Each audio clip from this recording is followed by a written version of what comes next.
Hi, this is Johnetta Paye, your host for this week's episode, and this is my co-host. Yo, I'm Insile CPA, and welcome back, and we have a great topic today.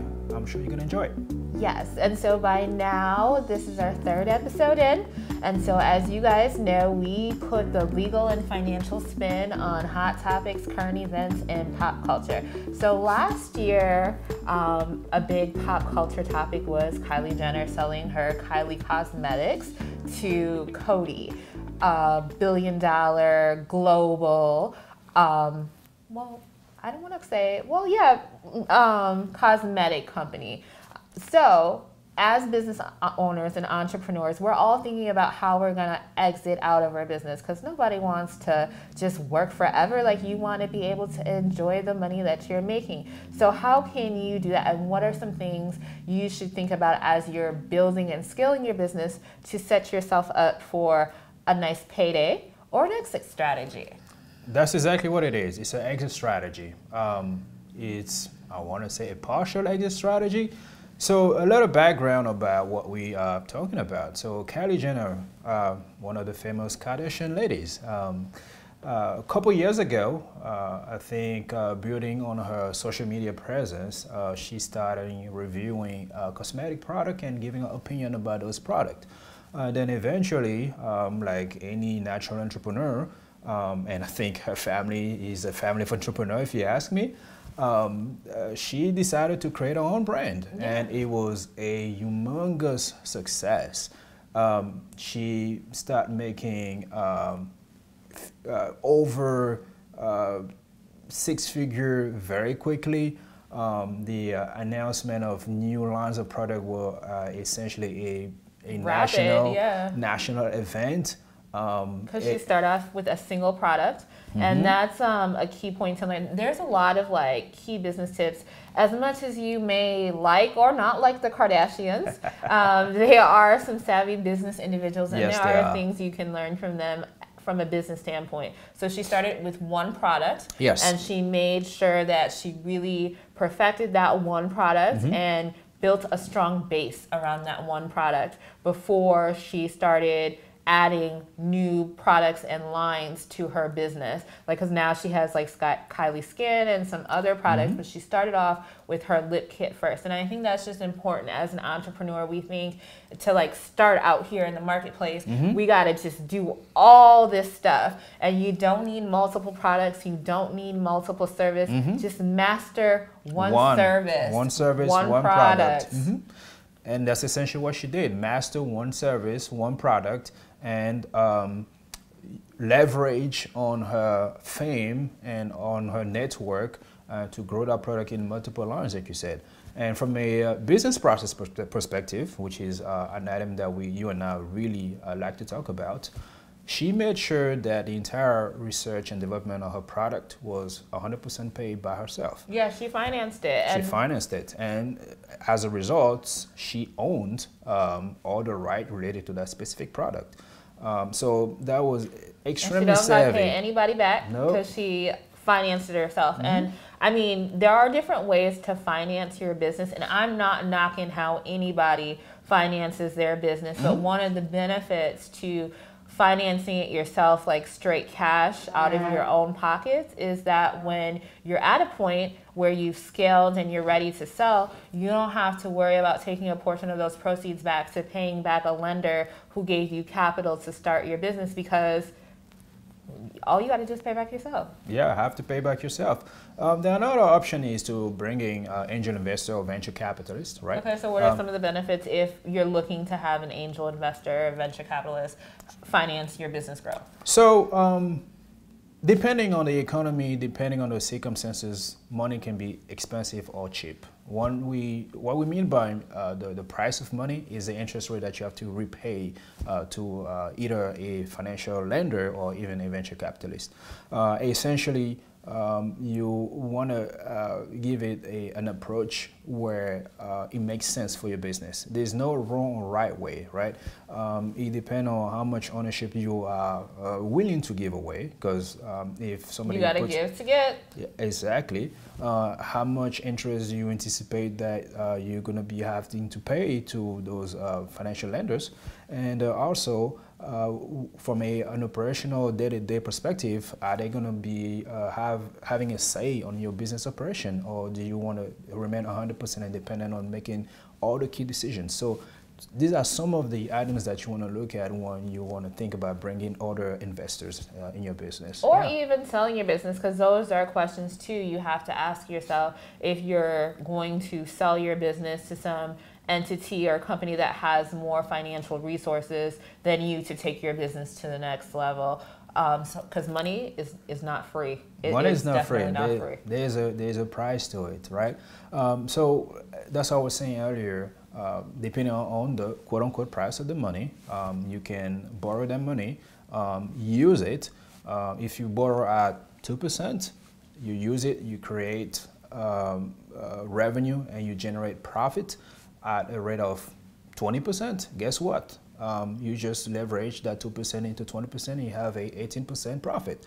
And that's something that you have to study, something that you have to deeply understand and make sure that it makes sense for you, and then also that it's feasible, and also depend on the nature of your service or the nature of the product that you offer.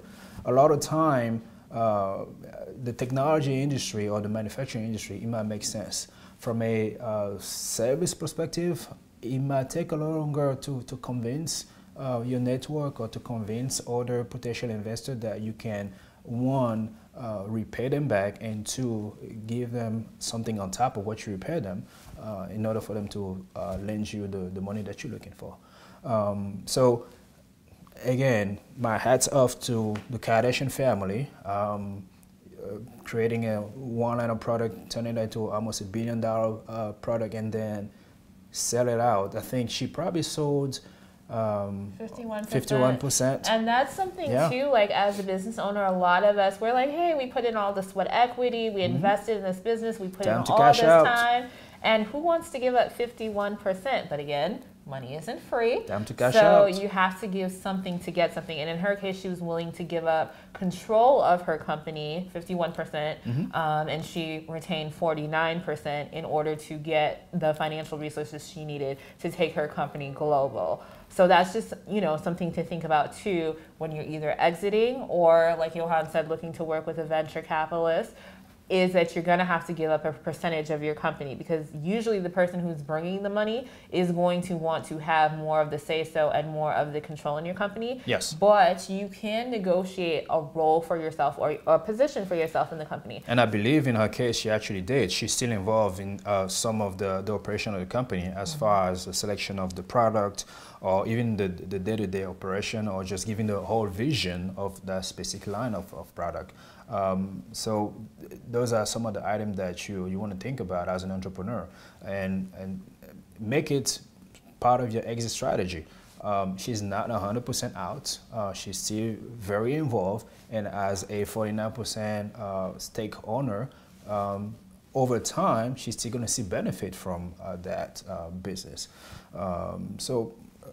I don't know. Yeah, because they say, you know, it's about working your way out of the business. So you can't be everything to your business forever. And especially because, like, you work hard, and it's about creating freedom for yourself, right? It is.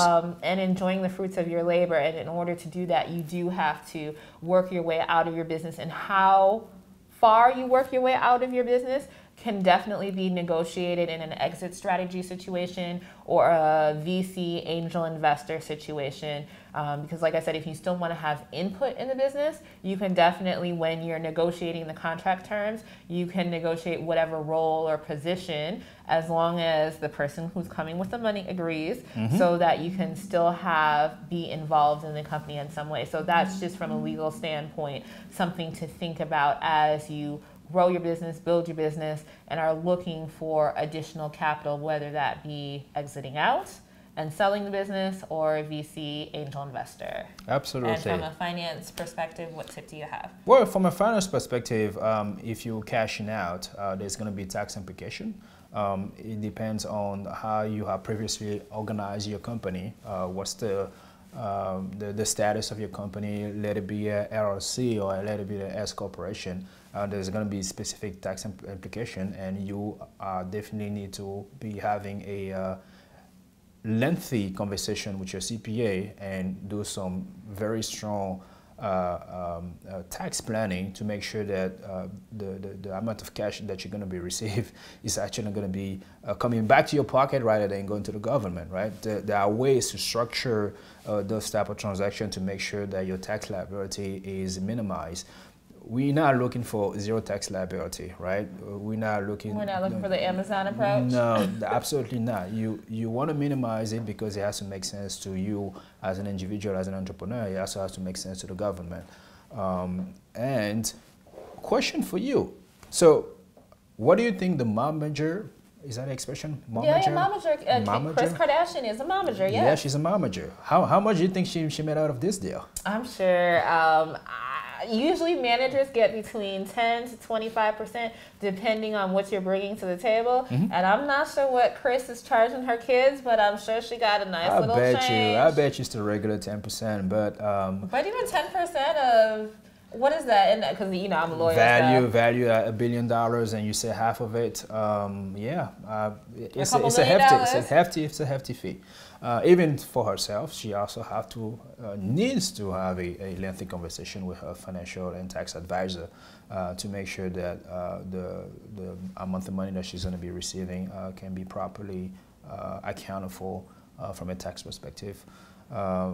The level of detail and the level of implication of those tax, again, really depend on the formation of the company. Let it be a LLC or S corporation. From a liability standpoint, they offer the same protection, but from a tax perspective, the treatment are very different. There's not really an advantage from one to the other.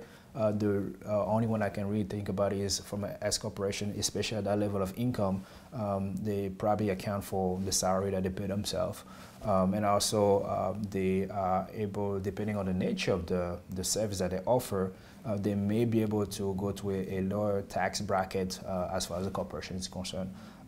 Again, I don't have the detail of what type of company that were formed initially, but those are the two avenues that I think that is going to be applicable for. Yeah. And then for me, from just another legal standpoint, is everything's negotiable. So you shouldn't feel, because like I said, when you start a business and you invest all this time, you're afraid to let your baby go. And so there are some hardcore things that are important to you that you might want to make sure you're getting out of the deal. And so just remember that everything is negotiable, and you don't know what you can get out of the transaction if you don't ask for it. And they came to you, like they see potential and value in your business, so you do have leverage, and you should use that leverage in the negotiation phase to make sure that you're getting out of the deal what you want to get out of the deal. That makes sense for both parties. Yeah, that makes sense for both parties. And just like you said, there's a lot of financial implication. So talking to your professional from a legal as well as from a tax and finance side makes a lot of sense. There's going to be some planning items that you have to take in consideration. Again, make sure that you have the right business formation in place. Make sure that you can create additional structure that can somehow move the money around and lower that overall tax liability. And just making sure that your wish are being fulfilled. As an entrepreneur, like you mentioned, it's your baby. You create it, you nurture it, it grew up to be something of an international fame. It can be very difficult to let it go, regardless of the amount of money that you might be receiving. But as long as you do the proper planning and you talk to the proper professional, you will be able to take advantage of the situation and enjoy the fruit of your hard labor. And that's what it's about, enjoying, creating, and putting in the work so you have more freedom to do other things and just enjoy life in general. And that's why they call it financial freedom. And so in your journey to financial freedom, if you have any legal or financial questions, we are definitely reachable off the internet. Yes. So you can get in touch with us to get those questions answered. You can reach me by going to my website, jpaye.com, and that information should be in the caption or the link below. And how can they get in touch with you, Johan? My website is mincitytax.com, and you can schedule an appointment, or you can also shoot me an email, and I'm very, very responsive. My email is johan.mincity@mincitycpa.com. Please reach out and ask me. You can even ask a legal question, and I will make sure to ask He'll get the answer from you. I will, and answer to you. So again, it's been a pleasure sharing these tips, those ideas, this perspective with you, and we are definitely looking forward to talking to you again. And be sure to like and subscribe, so when we drop the next video next week, you know when it drops, so you can watch it. And if you're getting value from this content, because we want to provide you value, but if you're getting value, be sure to share it with other people so that they can get the information. Spread the word. Yes, because sharing is caring. And so again, be sure to tune in next week, like and subscribe, and any information you need will be in the captions or the comment below. And we will see you next week for our next Hot Topic Current Events episode. And happy business building. Bye-bye.